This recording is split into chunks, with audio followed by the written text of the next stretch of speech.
Most bankers aren't ready to help you until after their third cup of coffee. But with Central National Bank's after-hours service, you don't have to wait for the bank lobby to open to get help. You can contact us from 6 to 8:30 in the morning or from 5 to 10 in the evening, and we'll connect you to a real, live, local person who can answer questions and fix problems 7 days a week. Bank different. Bank Central. Central National Bank. Member FDIC. This is a Rogue Media Network podcast.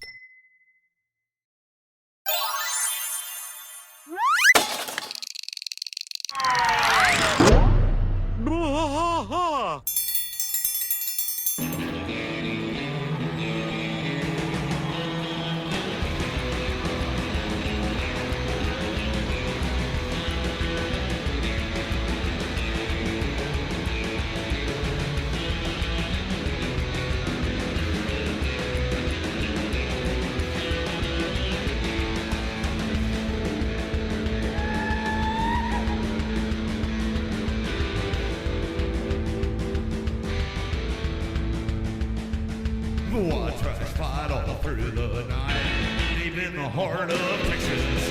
The trailer park is nice and dark, deep in the heart of Texas. That drinks his brew and he spits his chew, deep in the heart of Texas. The TV blares, but no one cares, deep in the heart of Texas. Here we go!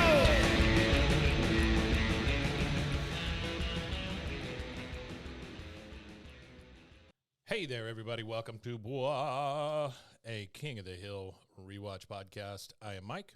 And I'm Rusty. He's Rusty, and he's got a mouthful of Kinder Buenos. Kinder Buenos, yeah. Yeah, in the individual serve packages. Yeah, they're good, too. Yeah, I've seen the Kinder Buenos in the big, bars, but I've never seen them in the little tiny these are self-serve, like the self-serve whatever. single. These are the Fun Kinder size. Bueno minis. Fun size. Yeah. I've never understood that phrase. Smaller doesn't make it more fun. No. Yeah. It was delicious, though. I think any girl in her prom night will tell you that.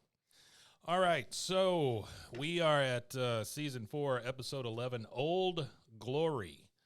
Old Glory indeed. I did not remember this episode until I watched it again. I don't know if it was one that just didn't stick out to me for some reason, but, it's not one that I think of when I think back to King of the Hill. Yeah, I don't know. This is it's a weird episode. It's a good one. I mean, there's nothing wrong with it at all. It is different, though. It's not one that I quite remember either. There's not a ton of story here, Mm-hmm. but it's very good. All right, so we start off in Peggy's quote-unquote office, of course, with the hot water heater.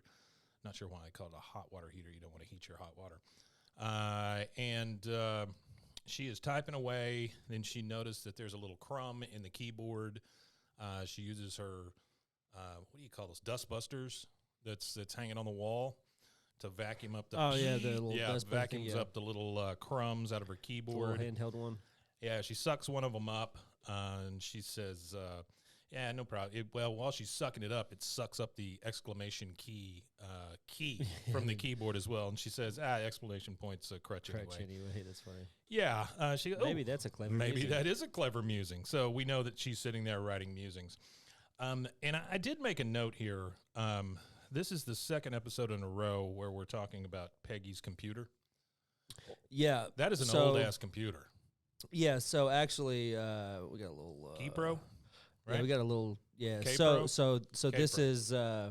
this episode was actually produced before our last episode. That's what I thought. So a lot of times in the TV industry and the animation industry and all kinds of things like that, especially in shows that don't have a lot of hard continuity, you'll get where they'll be out of production, whatever the order is. They're produced, not necessarily the order they're released. Yeah. This is a perfect example of that. So in this, she still has the Daisy wheel printer. Right. She still has the K-Pro. So Dude, this is before Hillenium. I'm telling you, that K-Pro, that's the old school just word processor machine. It's got a 5 1/4 inch floppy slot. Oh, you're talking about the really, really, that's the big ones that are like that, right? Yeah, the big 5 1/4 inch floppies, and it's got the black screen with the orange letters on it. That is a very, very old Very computer. old. Very old.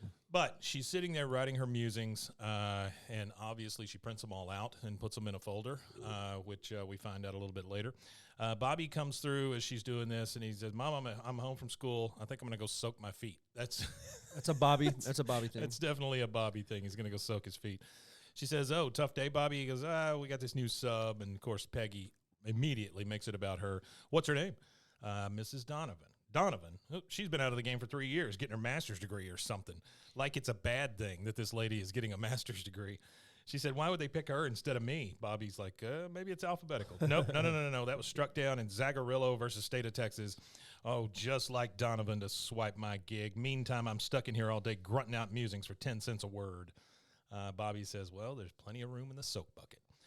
So now we transition. This is kind of our B story with Bill here. Yeah. We transition over to Fort Blanda, and I don't know how many times we actually see Bill working out, like during his time on the base. Mostly we see him cutting hair. Mostly, yeah. But he's in his Army shirt, and he's playing tetherball all by himself, which is maybe the saddest thing you can possibly do. Play tetherball alone? Play tetherball by yourself. Yeah, it is because it requires another person. It does, and just beating a ball that's hanging on a stick is just very you sad. beating a ball on the end of a stick. You're It not is. really doing anything It's not a sport. productive. Yeah, it's not productive. It seems like your problems are just coming right back to you. But we hear the guys marching by, and you know how they do their cadence. They're saying, "I don't know, but I've been heard. Rusky's ass is mighty red." So they're shouting about Russians. They're called ditties. Oh, they called ditties. They're called Okay. like D-I-D-D-Y, ditties. Then we hear another one. I don't know, but I've been told Eskimo's ass is mighty cold. Which I'm not sure you can say that anymore. When I was in JROTC, Navy Junior ROTC in high school, and they used to do stuff like that. I used to sleep in a big brass bed. Now all I do is clean the head. I remember those. Yeah. And then, Mama, can't you see what the Navy's done to me? And you would just do little songs like that. Sure. And what it is, it sucks to have to go do that for anybody. So even the leadership doesn't want to go do all this stuff, but it's just a part of the discipline and the regimen. So to make it fun for everybody, they don't call it fun. Yeah. They would never say the word fun. Yeah. But to make it fun, they call them ditties. Yeah. And there's like actual, like if you go to on bases and stuff like that and go to where they have their stores and stuff, their Like the their PX? exchanges and stuff, they have CDs of just ditties. Really? 100 ditties on this It's kind album of like thing. sea shanties or whatever, right? Yeah, it's that kind of thing. That kind of thing. But And the best ones are the Marines, because they do this like singing things like lefty, lefty, righty, leo, and they do Really? like this kind of like cadence thing where they sing. Yeah. I didn't know that. It's interesting, yeah. I didn't know about it either until I was in JROTC in high school and learned about it. So Bill Long is time over ago. there playing tetherball all by himself, which again is super sad. Super sad. He sees a flag burning ceremony over to the side. So he's like, Something "Hey, I actually know about too. Really? From JROTC. We actually cut up flags yeah, and went and participated in some of these flag burnings. gotcha." And that's the proper way to dispose of them. Sure, is yeah. you have to remove the stars Uh-huh. from the bar. You can't burn it as a whole flag. Yeah. You have to cut the star out of because that's what we were doing. So we would cut the star out of the flag, Yeah. and that was our job. They would bring all these old flags to us, and we would just sit there and cut the stars off the flags, and then they would take the flags and they would do the official the official military ceremony of burning the flags and everything. Yeah. There's like a whole ceremonious thing about they call it retiring the flag. Right. Yeah. So he doesn't really understand this flag burning ceremony. So he speaks up and he's like, hey, that flag's getting awfully close to the fire for my comfort and for the flags. The officer there, he says, pursuant to United States Code Title 36, Section 176K, when a flag becomes faded and worn, it's burned with honor. Bill says, yeah, but that's the flag I saluted for the last 20 years. I was hazed under that flag. Well, that's not a good thing, Bill. That's not really a good thing at all. No. He says, I was married under that flag. Permission to give that flag a loving home, sir. I will raise her every morning at dawn. I will lower her every night before dusk. I will store her.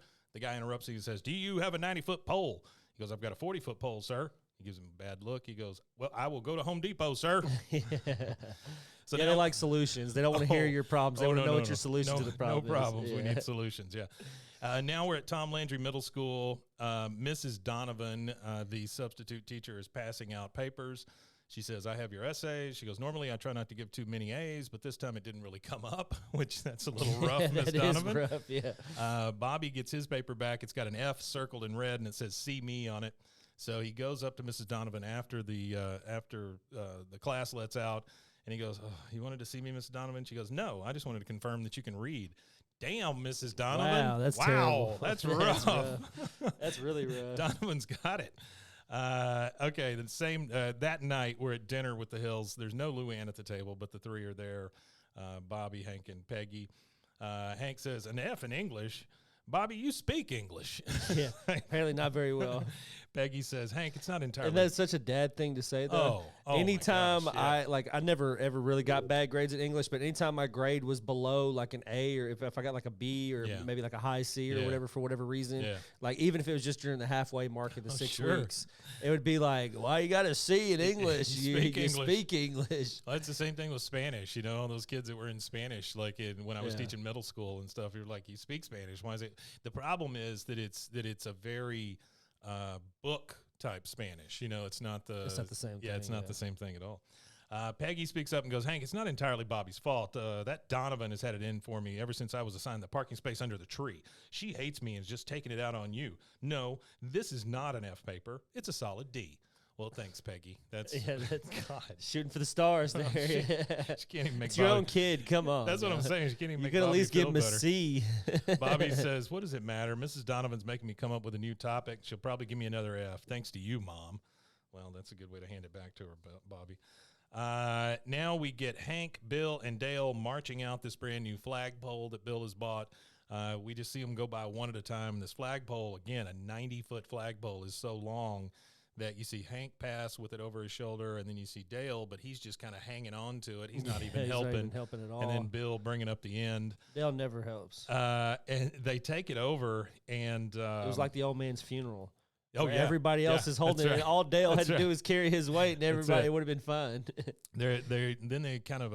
It's kind of a thing where we see them carry the flagpole, we see them working, all this stuff, and now anything they're doing, Dale's usually not participating. It's like on the couch. Oh yeah, when they were moving the couch and everything into the alleyway couch thing. He does not. He does not pull his weight. They're about to pour the cement in for the cement. Not only does he not pull his weight, he adds his entire weight. He adds weight issues, to the problem. Yeah. We see where they're going to pour in the cement pad, and Hank stops them for a second and looks down there. Number one, he gets the shovel out so they don't pour the cement on the shovel. Then number two, he pulls Boomhauer out of the hole so they don't cover Boomhauer in cement. Yeah. And then all four of them raise the flagpole, and it looks like that famous Iwo Jima. The big, the Marine Corps Iwo Jima flag raising. They've got it up, and this flag, this is the biggest flag I've ever seen in my life. This massive flag. This reminds me of like some of those car dealerships, like in Dallas or something. You'll see, and they'll have this flag that's like 16 city blocks wide or whatever. I mean, this thing is huge. It's huge. Oh my God. It's like you could see that. You could see it from blocks away. Oh, you could see it from miles away. You could see it from space. But this is a giant flag towering over Rainy Street. Old Glory. So now we see Bobby in his room, and he's trying to come up with another subject, you know. And he's thinking, and he hears the flag hit the window, and he goes, oh, wind. And then, no, flag. He sees the flag because it hits again, and so now he's going to do a thing on the flag. He goes into the living room where Hank is watching TV and drinking a beer, and Peggy's got a little magazine that she's flipping through. He goes, Mom, Dad, I finally picked an essay topic, Why Bobby Hill Loves America. And, of course, to Hank, this is music to his ears. He's like, I'd like to see your teacher give an F to the U.S. of A. And Peggy says, Hank, that woman could fail ice cubes to the Eskimos. I don't know what that means. It means nothing. Well, she messed it up. It's sell ice cubes to Eskimos. That is what the expression would be, but she just... That's the second mention of Eskimos in this episode. Have you ever seen Trailer Park Boys? Yeah. Mm-hmm. It reminds me of the Ricky-isms. Oh, yeah. What does he say? Water under the fridge or rocket appliance. It's not rocket appliances. Yeah. Next, we go to Bobby laying on his bed. There you go. That's another podcast. Trailer Park Boys. They got like 13 seasons. Just all the isms. Yeah. He's laying on his bed. He's kind of given up. You know, he's just he didn't know what to do with it. Peggy comes to the door. She goes, "How's it going, honey?" He goes, "Oh, not so good." He goes, "Mom, do you ever have trouble getting started when you write your musings?" "Here's shitty Peggy." She says, she just Nope. kind of laughs and goes, "Nope, not at all. Yeah. No, I just sit down and write what I feel. I, Peggy Hill, the heck out of it. Okay, we're going to need an opening line, one that's going to grab people's attention." And Bobby's just like, she goes, "Anything." He goes, "Oh, how about US of A stands for United States of America?" "Oh, that's crappy. I'm going to get another F." And Peggy says, "Well, with that attitude and a poorly written essay, yes." Damn, Peggy. Bobby says, "You've got a great attitude, Mom. You could probably write a great essay." And Bobby knows exactly what he's doing. Yeah, he knows exactly what he's doing. Peggy is like, and that's the thing is everybody, he could play her like a fiddle because absolutely. he knows her so well, and she's that easy. All you got to do is challenge her intellect. Oh yeah, and she'll do anything to try to prove her intellect, even if she doesn't have very much. Just play on her ego. Anytime you play on her ego, you got it. She says, "Yeah, I could write a good essay only because I'm a professional writer." "Well, are you, Peggy?" She goes, "Now let's see. How about something like you take the U out of USA? What do you get? Essay. An essay." "Well, that sucks, Peggy." She goes, "That will explain to you why Bobby Hill loves America." He goes, "Mom, you're on a roll." She just goes, "Oh, well, Bobby, just get me a soda." What kind of soda do you think she drinks? I know what kind of soda she drinks. What's that? He brings her a grape soda. Oh, he brings her a because grape soda. during her writing, he switches it out for another one. I would have said club. Yeah, I would think so too. She drinks static water. Yeah, like TV static. So we get this little montage of Peggy just sitting in Bobby's room writing, Bobby changing out her grape soda, Bobby laying on the bed playing the Game Boy while she's doing this. And then finally Bobby falls asleep in his bed. She pulls the covers up to him and then just lays the essay right next to his head. The next day at school, Bobby's at his locker. He goes to shut the door and boom, there's his mother. And he says, "Yeah." Scares the crap out of him. He goes, "Mom, what are you doing here? You're not teaching today." She goes, "No, I wasn't asked to. I thought I'd stop by and see if Ms. Donovan got a chance to grade your essay." "Did she?" I mean, again, she could care less what Bobby gets. She don't care. She's wanting a good grade for herself. Gratification for herself. That's all it is. That's all it is. Some weird, like, it's it's not as weird, but it's almost as weird as those people who look young and go to kids' schools and pretend to be at their schools. Like, I see it all the time. But I honestly don't know how some people get past, like, all these administrators and stuff like that. Yeah, they like, shouldn't. they get all the way to sitting down next to these kids and they're in schools. Like, and the only thing that ever gives them away is the kids recognize that it's some strange human being in their space. Yeah. It's like when the kids oh man, what movie is it? It's like the trope where the two kids in a overcoat. Oh yeah, where they're like standing on each other. And the adults can tell. Well, the kids can tell when the adults try to do the same thing backwards. Oh, absolutely. You can't pretend to be a kid to a kid. Next thing we see is in the teacher's lounge. Peggy comes and sits right next to Miss Donovan. She goes, "Hello, Peggy." Peggy. So both of their names are Peggy. Yeah. Yeah. This is actually here we go. Let's go back to the Artie files here. Artie facts. It's funny too because anytime he adds a Peggy fact now, and it's Peggy being an asshole, he does hashtag shitty Peggy on his fact sheet here. I like that. Good job, Artie. But so the voices in here. I'll go ahead and just run down through a few of them. Well, not even a few of them, just one. Peggy Donovan is voiced by Heather Locklear. Oh, really? So if you don't know who Heather Locklear, she was on Dynasty, T.J. Hooker, Melrose Place, and the one that I watched the most of her in was Spin City. Oh, yeah. Michael J. Fox. I completely forgot she was in Spin City. And then later on, Charlie Sheen finished that one off. Completely forgot about that. Yeah, she was also married to Tommy Lee. She also married Richie Sambora, and she also dated David Spade. Oh, and since 2008, that's quite a run there. Yeah, she had a lot of alcohol, drug-related incidents. Yeah, and I think she was also tied to Charlie Sheen at one point, wasn't she? Yeah, I think during the Spin City days. Her and Charlie Sheen. Now. And if you know anything about Charlie Sheen, he's a fucking warlock. Smoking 7-gram rocks. He is rough, man. It was gold. It was comedy gold when he was on his little like TV rant after he was winning. He was winning. I'm winning. After he started shitting on Chuck Lorre and everything and doing that whole crazy little thing he went on. That was insane. It was good TV, though. It was great TV. It was him and, the guy from Christmas Vacation, Uncle Eddie. Shitter's full. You know who I'm talking about. he went nuts too. Damn it! What is his name? Anyway, yeah, it'll come to me here in a minute.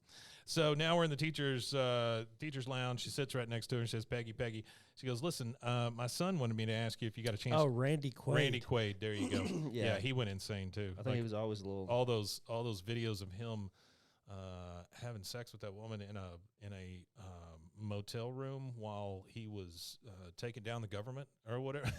Just insanity. Just crazy stuff. She goes, "Listen, my son wanted me to ask you if you got a chance to grade his essay." She goes, "No, I hadn't had a chance yet." She goes, "A quick turnaround when marking a student's paper is the most important rule of teaching." Heather Locklear, or the other Peggy, says, "Yes, well, I wish I could stay and chit-chat, but I've got to teach a class. And you?" She goes, "Well, I could stay and chat," because Peggy has nothing to do. Later on in the hall, Bobby is at his locker again. He closes it, and boom, there's Mrs. Donovan. He's like, "Yeah." She says, "Bobby, may I have a word with you?" And then Peggy comes up. She goes, "Honey, Bobby, you forgot your pencil this morning." She kind of reaches into her culottes trying to find him a pencil, and she goes, "Oh, well, so did I." And so she's obviously there for another reason. The teacher says, "Oh, I'm glad you're here. I was just about to return your son's essay." Bobby's like, "Wow, an A." And Peggy's like, "Oh, yeah." She goes, "So just an A, not an A plus?" She goes, "Well, you'll have to tell me how you came up with that opening line." And then both of them start to talk, Peggy and Bobby, and Peggy catches herself, and he says, "Well, when I'm gonna be honest with you, Mrs. Donovan, I was stuck, so I went to mine." He kind of looks at Peggy, and she expects him to say my mother. She says, all I did was," and then he continues and just says, "That came to me while I was taking a bath." And then he kind of like switch. You can see like a switch in him. Oh, yeah. And he kind of slips into this like, all right, he's going to act it up. Yeah. He said, "I find my best ideas come to me when I'm soaking in the tub, sipping on a cup of cocoa." All right, Bobby. Peggy says, "Well, that's very interesting because when I'm stuck on a musing column, what I like to do is find someone helpful to bounce ideas off of." She's really fishing for that compliment, boy. And Bobby says, "That's not really my style. What works for me, see, is the cocoa." He's just like, no, get out of here. Teacher says, "That's because you're a writer, Bobby. Your mother's just a muser. Looks like the torch has been passed and it's finally been lit." And boy, do we get a pissed Peggy. Yeah, she's pissed. Pissed. All right, and that is the first commercial break of this episode, and we will take that and we'll be right back.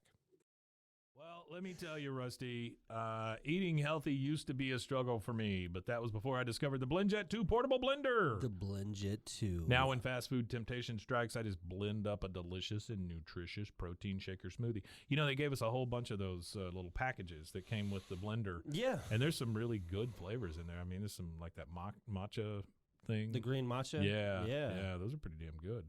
BlendJet 2 is portable, so you can blend up smoothies at work, a protein shake at the gym, or even a margarita on the beach. It's small enough to fit in a cup holder, but powerful enough to blast through ingredients like ice and frozen fruit with ease. Maybe a human thumb. Don't put your thumb in it. BlendJet 2 is whisper quiet, so you can make your morning smoothie without waking up the whole house. Lasts for 15 plus blends and recharges quickly via USB-C, which has saved us all. There's nothing worse than turning that USB thing over and over and over and over, and then finally finding how it plugs in, Oh, yeah, I don't like that USB-C either. Yes, USB-C saved us all. Best of all, BlendJet 2 cleans itself. Just blend water with a drop of soap, and you're good to go. There's 30 plus colors and patterns to choose from. There's a BlendJet 2 to complement just about any style. We have a pink one? Lavender. Pink one. I think ours is lavender. Mine is the Toy Story Aliens. Oh, yeah. It's like the Pizza Planet one. Ooh, that one. Yeah. They've got some really cool colors, but I really like the patterns. I know one of the people here got one that looks like Woody the Sheriff. Is there a code with them? There is a code. What are you waiting for? Go to blendjet.com and grab yours today. Glab it today. Glibbity glob. And when you do glab it, make sure you use the promo code BWAAA12. That's to get 12% off your order and free 2-day shipping. No other portable blender on the market comes close to the quality, power, and innovation of the BlendJet 2. They guarantee you'll love it or your money back. Blend anytime, anywhere with the BlendJet 2 portable blender. Go to blendjet.com and use the code BWAAA12 to get 12% off your order and free 2-day shipping. Shop today and get the best deal ever. BlendJet 2, formerly known as BlendJet. Hey everyone, it's me, your puzzle-loving pal. Did you know I was a puzzle-loving pal? I didn't know you were a puzzle-loving pal. I got to tell you about my latest obsession. It's Wongo puzzles. These things are the real deal. They are high quality, handcrafted, and perfect for anyone who loves a good challenge but doesn't want to dedicate their entire kitchen table to puzzles for a week. Trust me, I have been there. I will tell you this, my parents, they're very old and decrepit, and they make they do puzzles all the damn time. Yeah. Like there's always a table that What has else are like you an gonna do, unfinished right? puzzle. Yeah, it's either that or I don't know. Die. Feel your bones. So these puzzles, these Wongo puzzles, they are 100% wooden. They'll last forever. Each piece is hand drawn. Just think about that for a second. Each piece is hand drawn, so no two pieces are the same, and you'll discover some fun whimsy pieces as you work through it. Whimsy. They come in a custom wooden box, which is perfect for storage and gifting. Before we started doing this, I didn't realize how many people I know already have these Wongo puzzles. I mean, they're apparently pretty. You can't go wherever Juan go. With stunning designs and unique shapes, Wongo puzzles are a cut above the rest. I loved doing the snow globe puzzle myself. It was great to pull out a puzzle and be done in a night and not have it on the table for a week. So what are you waiting for? Let's go to Wongo Puzzles, WONGO puzzles.com, and pick a puzzle today. And be sure to use the promo code BWAAA for 10% off your order. It's the most fun you'll have with a puzzle, guaranteed, or your money back. Go to WONGO puzzles.com and use your code BWAAA to get 10% off your order and get puzzling right now. And we is back. The next thing we get, Peggy is again in her office on her word processor. And she's just typing away. She says, credit where credit is due is not just a phrase for bankers and lawyers. She's like, good, but not great. Luann comes to the door, and Luann goes, well, why don't you just get Bobby to help you? He got an A, Aunt Peggy. Let's be honest. When was the last time me or you got an A? And Peggy's like, May 24th, 1974. She knows exactly when the last time she got an A. That must have been her senior year. Oh, yeah. Yeah, So it would have to be. That dates him a My dad little. wasn't even born yet. My dad was 14. Your dad was 14 in 1974? Mm-hmm. I was 5. His dad was like in his 50s. Wow.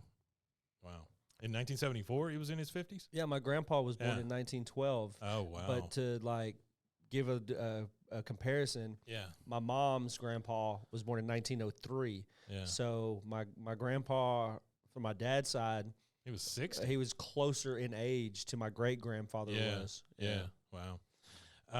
Next thing we see is Bobby in the cafetorium with a crowd of kids around him, and he's just like sipping that milk like he's a big shot. Sipping that milk. Bobby says, I find that adverbs are overrated and that your adjectives are your real go-to guys. Okay, Bobby, nobody cares. Principal Moss comes up and goes, hey, there's my little Shakespeare. We got a pep rally coming up, and I want you to read that essay of yours to the children. Bobby kind of looks around and goes, all right, I'll do it for the children. For the kids, yeah, you got to do it for the kids. Next, we get Peggy. She is in the kitchen at the Hill House. She's reading some papers, and she goes, Hank, take a look at these and tell me I'm not crazy. And she starts handing these to Hank, and Hank says, my husband's love affair with beer and why I'm not jealous. Well, I do like beer. For Hank, everything is just face value. Well, yeah, I do like beer. Peggy goes, I thought it was great too, but apparently the arts editor of the Arlen Bystander thinks people are much more interested in celebrity birthdays and reading my musings. Hank, taken back by this, he goes, they stopped running your musings? Peggy says, oh, Hank, they think the public doesn't care what's on my mind. Hank, well, we don't, Peggy, but Hank says, don't give up, Peggy. Hey, look at Bobby. He got an F and bounced right back. This is like an F for you. All you need to do is find a good topic like Bobby did, though it wouldn't go near the flag. Bobby's pretty much written the final word on that. This is just killing Peggy inside, right? I mean, this is really getting her into a ball, and she's like, I wrote Bobby's essay. Yeah. And Hank says, what? No, the flag inspired Bobby to greater heights. She goes, no, it was all me. It was all me. Another shitty Peggy thing. She's got to take credit. Well, that's the thing is she didn't. That's the thing I don't get about Peggy at all right here is she didn't want the credit to begin with because she let him write. Mm-hmm. She let him go off and start his deal. Yeah. But now she's pissed because he's getting too much credit. Yeah. Yeah, she wants all the So credit, but she what's doesn't want anybody to know she has the what's credit, but she point still wants the here? credit. What's so- your point here? Oh, her point is she's an ass. Yeah. He goes, you wrote the whole thing? She goes, you know he's never even thanked me, not once. And would it kill him to say to people, my mom helped me with that line, or my mom wrote the essay, or I had nothing to do with it? Well, that's a lot, Peggy. Yeah. Hank says, well, I agree. He shouldn't take the credit, but you shouldn't have written it for him in the first place. From where I'm sitting, you're both screwed up. Now, what are you going to do about it? She says, well, I cannot speak for Bobby. He goes, well, you have no problem writing for him. She goes, damn straight, I got an A. Damn, Peggy, damn. The next thing we see is inside Khan's house. It's dark, and Khan and Min are in bed. Khan is dreaming, and he's kind of muttering, Gwyneth Newsom phone, where's my lunch? And Min rolls over and goes, Khan, wake up, it's 10:30. And she goes, you're late for work. He goes, what? No, it's still dark out. He looks out the window, and that giant flag is covering his whole damn house. Yeah. So he thinks it's the middle of the night. That is a little obnoxious for a flag for a neighborhood. It's huge. The next thing we see is Khan going out in his bathrobe to take down the giant flag. Bill comes to his back door, and he's in nothing but a towel. And he goes, Khan, you touch that flag, and that'll be the last thing you ever touch. You very rarely hear Bill threaten somebody. But Bill has the capacity. So Bill's nuts. Yeah, he has the capacity. Well, not only is he nuts, he's proven himself to be physically capable of hurting something. Oh, sure, absolutely. But he's in that towel, and they start chasing each other around. Finally, Khan runs off, and the towel falls off Bill, and we get naked Bill right in the middle of the middle of the street. Bill's balls with his little shriveled butt. Next, we're at the soccer field. Bobby, that was very progressive, though, to show ass on television. It really was, even if it's animated ass. Yeah. Next, we're at the soccer field. Bobby is up on the top of the bleachers. Here comes Clark Peters. Hey, Bobby. And he goes, hey, Clark. He goes, I've never said anything, but I really admire your writing. He goes, if I had a gift like yours, I'd share it. He goes, oh, that's nice. He goes, my favorite hobby is due Thursday. And you see him just kind of slide the paper over to Bobby on the bench. I'll turn it in Friday so they don't get suspicious. And then it shows down at the bottom of the bleachers, there's all these kids just clamoring for Bobby to start writing their essays. That night, we're at the Hill House. We're in Peggy's office, and Bobby comes in there, and she goes, you have something you want to say to me? Because she's still upset, you know. Yeah. Bobby's like, yeah, well, everyone's asking me to help them with their papers because, well, you know, I am the best writer in school. She goes, really? Well, you're not even the best writer in this school. I am. I wrote that essay. Me. He goes, I never said you didn't. She goes, yes, you did. Now, if you don't mind, I have to get back to my musing column because no one is going to write it for me. Bobby says, I thought the bystander wasn't running your musings anymore. She goes, yeah, well, the time it took them to turn it down, my last batch, I've written 185 more, 161 of those being pure gold. The rest are resubmissions. Bobby gets this look on his face. Such an ass. Oh, it's such a shitty thing to say. Yeah, she's a bitch. But he gets this look on his face because he sees the file folder, you know, full of just all of those musings, and he has an idea. Next thing we see is middle of the night, Bobby is sneaking into Peggy's office, and he's reading those musings. He goes, oh, if you like knitting, you'll love this yarn. Clark Peters, my boy, you found your hobby. So he is just going to reuse all these musings to write these papers for these kids, which I don't really get because the musings are very, very short. Very short musings.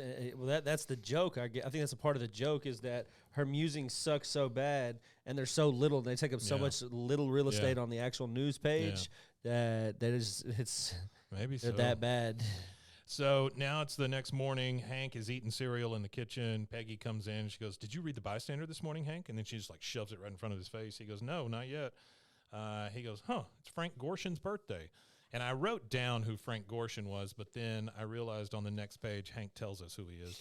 He goes, he was the Riddler, you know, and he's the guy who played the Riddler in the original, Frank 60s Gorshin. Batman. Yeah, She which goes, his birthday, according to Artie here, was April 5th. So that kind of sets the episode. There you go. So it would, again, show that it was written out of order. But this aired in like November, I believe, right? It's either November or December. Oh, it's air? Yeah. This is the first one of the new year. Oh, it is? This is after so. January? January 9th, 2000. Okay. All right. This is the first one of the new year. Not only is it the first one of the new year, it is the 71st episode. Yeah. So that just gives you a idea of how Yeah. many we are now. 52 weeks is a year plus 21 more. Yeah. Was that Yeah. right? Is that Yeah. right, Matthew? 21 more. Well, no, 20. What'd you say? 71. yeah. So it'd be 19. 19, Yeah. sorry, 19 more. So yeah, we're deep. We're deep. We're deep. We're deep. Here. She goes, next to the birthday column, Hank. He goes, oh, your musings are back. Hey, good for you, Peggy.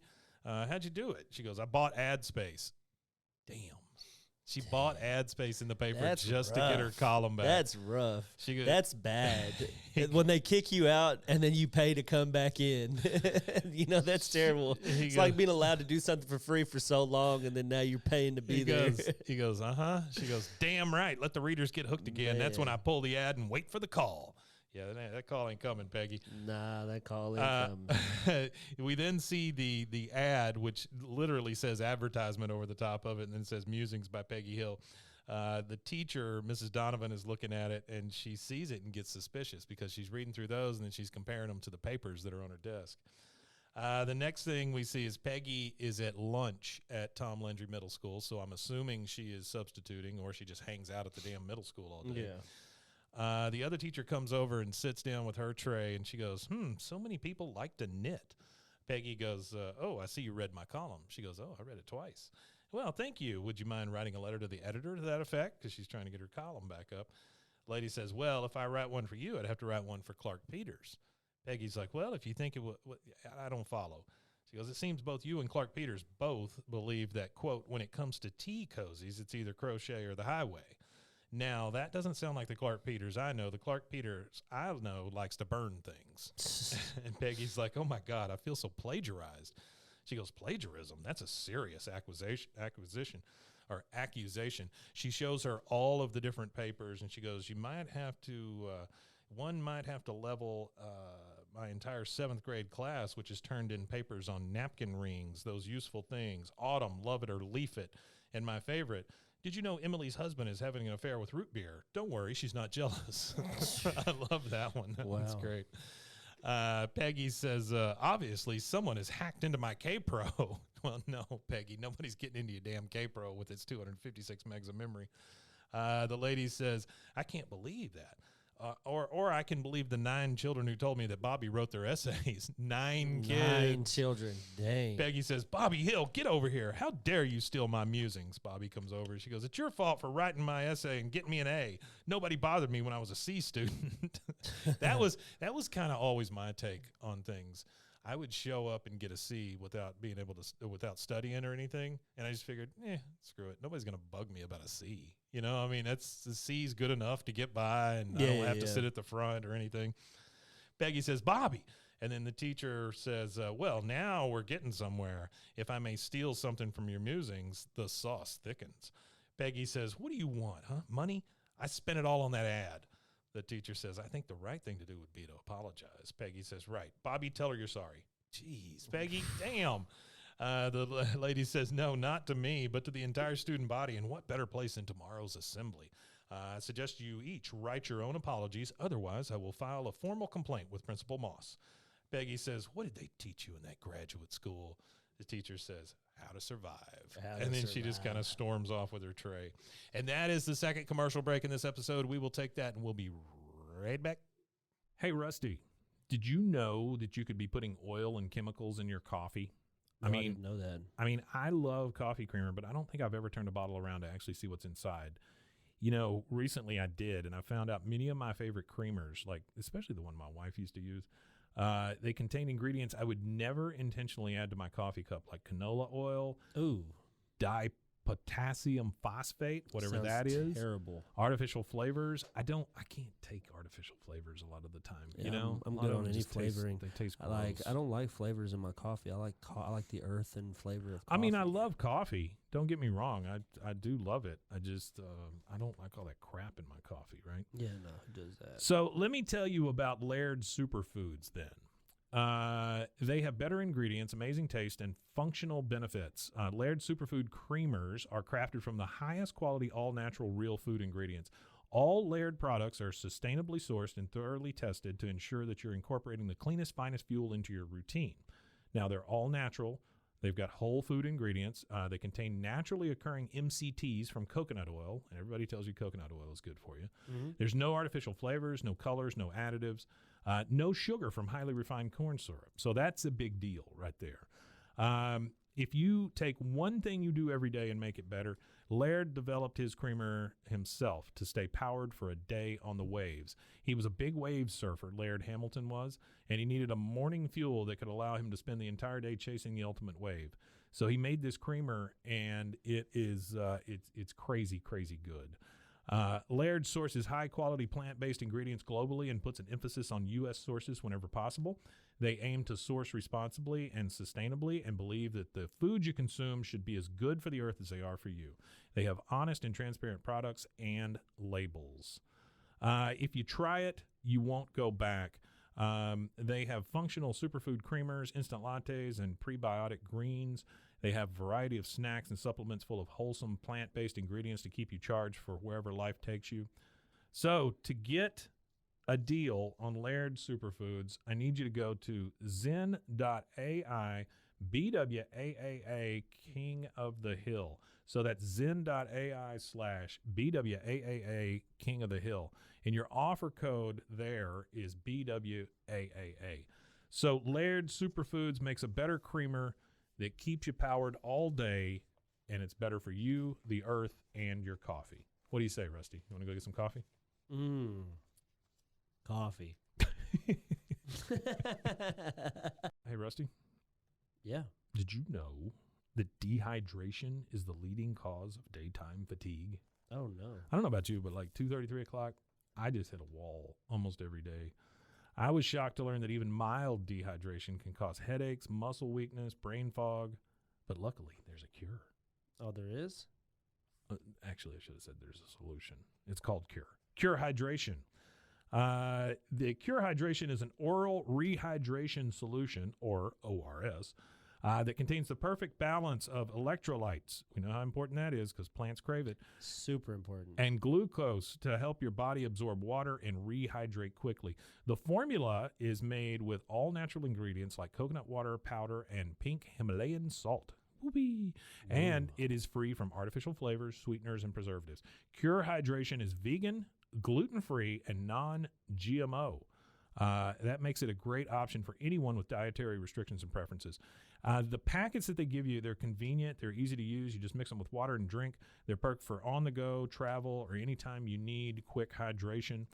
Hydration is more than just drinking water, Rusty. It is, that's what Lauren Picasso, a lifelong endurance athlete, discovered as she struggled to stay hydrated no matter how much water she drank. I've known people like that. My wife drinks so much water, it's crazy.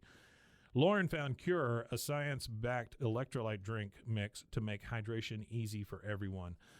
Cure believes that hydration should be simple and effective, but also clean and natural. That's why they only use the highest ingredients and quality plant-based stuff to avoid any artificial or harmful additives. They're committed to transparency and honesty. All of their ingredients are clearly listed on their website and packaging, and they're always happy to answer any questions or concerns. So are you ready to combat dehydration? Absolutely. You can try Cure today and feel the difference for yourself. Use your code BWAAA. Sorry, I blanked. You're good.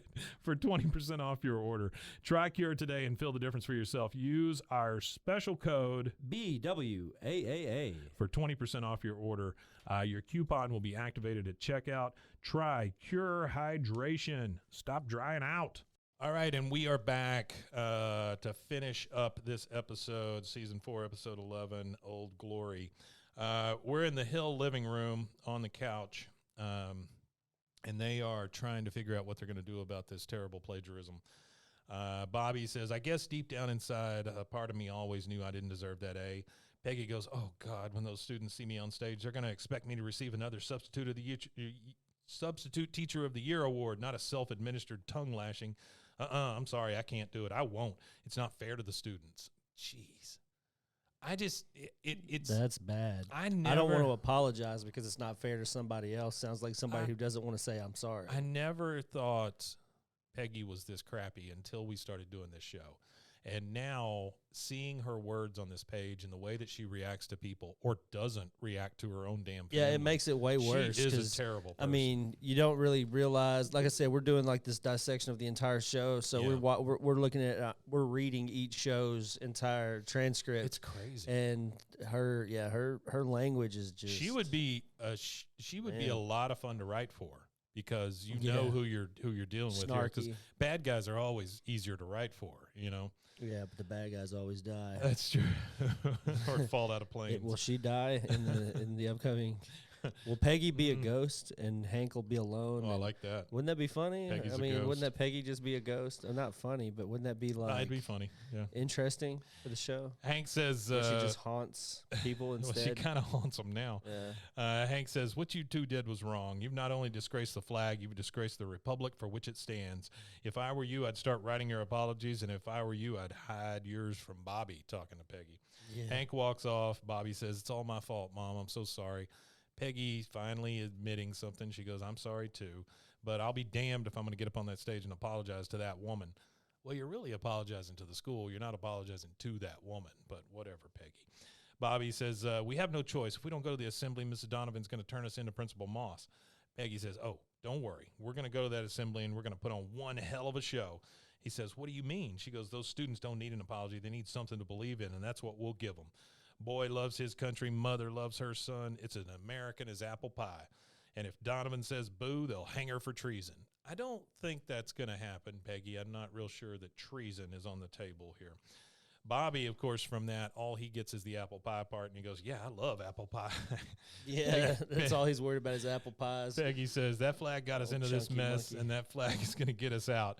At tomorrow's assembly, we'll give those saps a good old-fashioned star-spangled snow job. We'll set it all up tonight." What the hell is a star-spangled snow job? I don't know. I don't even want to know. Snow job. That sounds like some weird, sexual activity. It sounds like you got to pay extra for Have that. you ever had an old-fashioned star-spangled snow job? Anybody? Let us know. That's at least $25 on a good day. That's whew. Now we're at night. Hank is in there brushing his teeth. He's getting ready for bed. You can tell because he's in his white T-shirt and his boxers. Yeah, that's his default. It's his bed attire. Peggy and Bobby kind of sneak in while he's doing that, and she's telling Bobby, "Get the keys to his truck from his pants while I distract him. Go, go." And she just kind of comes in and leans on the bathroom door to distract Hank. She's "Oh, honey, is the grout cracking on the tub again?" And he, of course, Hank, taken back, he's like, "What? Oh, good Lord." And he starts looking at it. Bobby grabs the keys. Yeah, she knows exactly how to get him going. So now they're sneaking out of the house together. And Peggy's like, "Now at night, Mr. Dotreve keeps that flag folded in his garage. So if we," and she looks out and goes, "Oh shit, the flag is still up." It's not only up, Bill has put a spotlight on it just to piss off Con. This point. Well, maybe to piss off Con, but actually that's a rule. So if it's up at night, if you have a flag up at night, it has to have lights on it. Yeah, it has to have lights. Well, he's got it. I'm 100% certain he's got it up still to piss off Con. And now that he's having to illuminate it, I can't even imagine what Con's thinking. Peggy goes, "Oh, all right, change in plan. I've taken down laundry. I can take down a flag." And Bobby says, "Well, I can drive a truck." You've got your 11-year-old kid driving a truck at this point, Peggy. Maybe your plan has gone a little off the rails. Way off the rails. She's like, "Oh, yeah." And then you see Peggy unscrew the floodlight, and then Bobby's backing in the truck, and she's like, "Okay, a little more. Keep it coming. And you hear that. Bobby hits the flagpole. She goes, okay, you're fine. All right, let's fold as we go. And remember, we're stealing this flag. We're not disgracing it. Ready?" And then as soon as she grabs the rope starts burning her hands, and the whole damn flag just falls on the ground. So the flag has been disgraced already, right? It's touched the ground. Second it hits the ground, yeah. Yeah, and so they ball it up, and they put it in the back of the truck, and the next thing we see, they're pulling up to a red light, and a cop pulls up next to them, and she's like, "Don't look over." "Oh, wait, no. That makes you look guilty. Look over." So they both look over at the same time at the cop, and then give him a big-ass shit-eating grin. Yeah, it's a like weird the grin, most, yeah. It is the most guilty-looking thing ever, and she just goes, "Oh, perfect." Now we're at Tom Landry Middle School in the middle of the night, and they get out of the truck. They go back to the back, and they find out that there's no flag back there.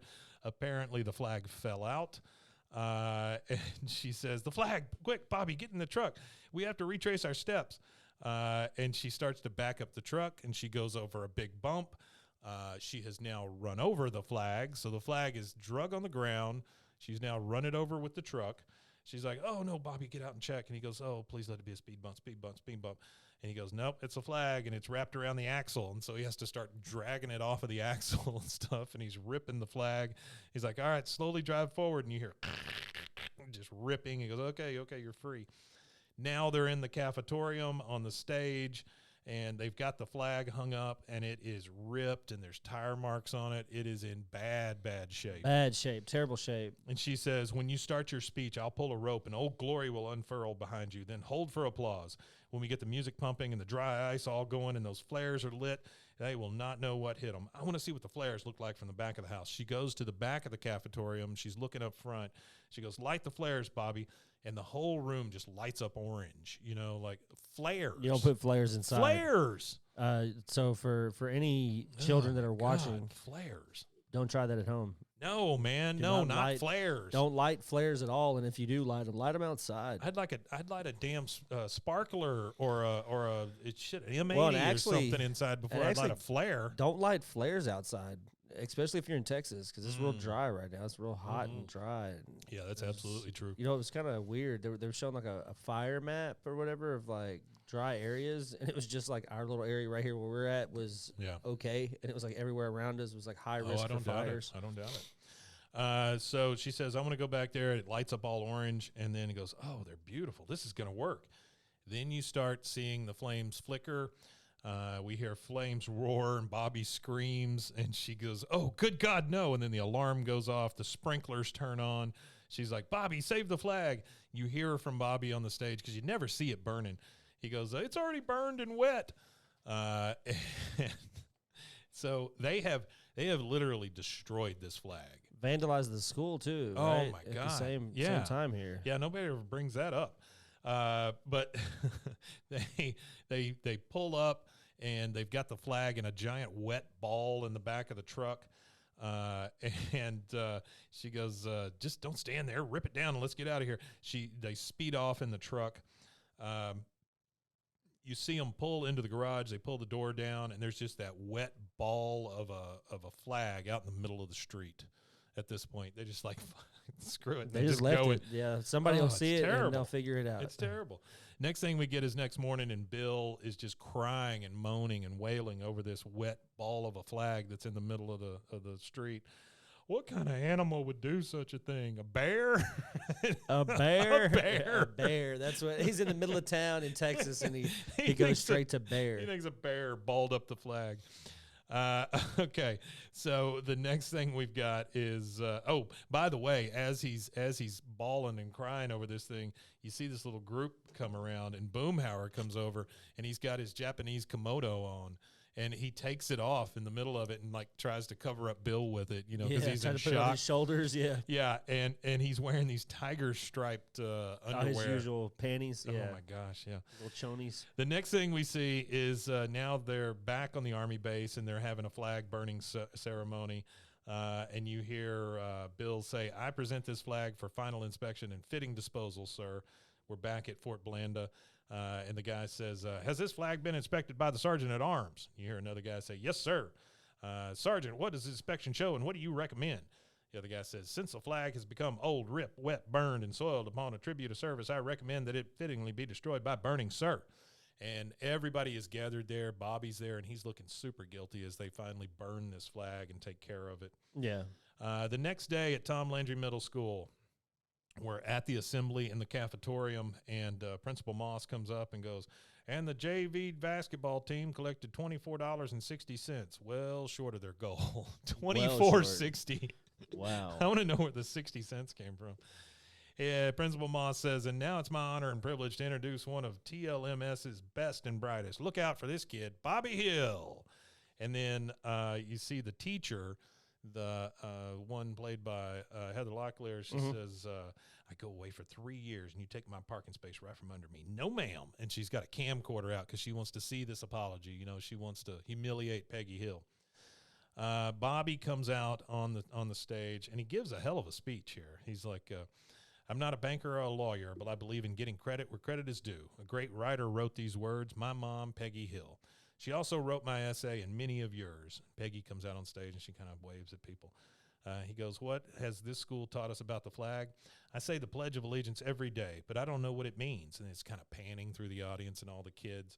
He goes, I hear the Star Spangled Banner before every football game, but by oh say can you see, I'm looking for the guy with the peanuts. He says, but today I watched a grown man cry while his flag burned, and it kind of shows Bill out in the audience. He goes, and when I saw how much it meant to him, I realized how much it should have meant to me. So tomorrow, if you're sitting next to me in detention and one of your spitballs comes anywhere near that flag, you better watch your back. Tom Landry rules. And then everybody's just cheering and clapping God and bless everything. America. Yeah, Yeah. Peggy's just, God bless America. The teacher is just completely shocked because it didn't go the way she wanted it to. Nope, not at all. Principal Moss comes out and goes, that was terrific, Bobby. I can see why you got an A. Now let's bring on the marching band. And this then was- that's it. We get credits. And this is like pre 9/11, That's true. and because after that, it was like Oh, yeah. People, you talk about burning a flag, people string you up. people that never participated in anything like that. Yeah. It changed how they thought and felt about the world. Absolutely. And ever since 9/11 made me terrified of elevators. Oh, really? Yeah, made me absolutely terrified of elevators. It's As a terrible kid. coming up here. Oh yeah, no, I would rather. I know it's if it was only like 4 floors up, Yeah. I would take the stairs just to go Really? the 4 floors. But Wow. I'll take the elevator since that's no other choice. But like 1 or 2 floors of elevator. Yeah. I know that if I fall, I'll survive it. I know that it's 21 something, though, but huh? 21, that's high. 21 up. floors, That's about as yeah. high as it gets in these parts. This is a good episode, though. It's I like it, yeah. It moved along at a good clip. It's got some decent jokes in it. It's a little bit of Bill here and there. Not much Dale. Not much, which is good. Not much Luann. Just one couple of lines. Which we love that she Luann. did. Yeah. Yeah, we Oh love yeah, Luann. love Luann. She's an idiot, but we love her. And then after the credits, we hear Bobby again say, "What works for me, see, is the cocoa." So that's his big deal. That is his big deal. All right, so that is it. Season 4, episode 11, Old Glory. Good episode. You want to tell people where they can find us? We're halfway through this season too, I think. Yeah. I think we're at the halfway Yeah, I mark think it's right now. 22, Is it right? 22? Yeah, I don't know. pretty sure. Let's see. Usually it was 22, 20 something. Yeah, but you can find us at bwaaakoth.com, or you can find us at roguemedianetwork.com as well. RogueMediaNetwork.com. It actually has 24. So 24. Yeah, we're close. We're so close we're very enough. close. Yeah, one more. Yeah. So next week will be the halfway point to season 4, and good luck stopping us at this point. Yep, So, we're there. Yeah, we're just going to keep rolling. going. Well, thanks again for joining us, guys, and we will see you on Friday, or talk to you at least on Friday. Women Tanya. We Matanya, indeed.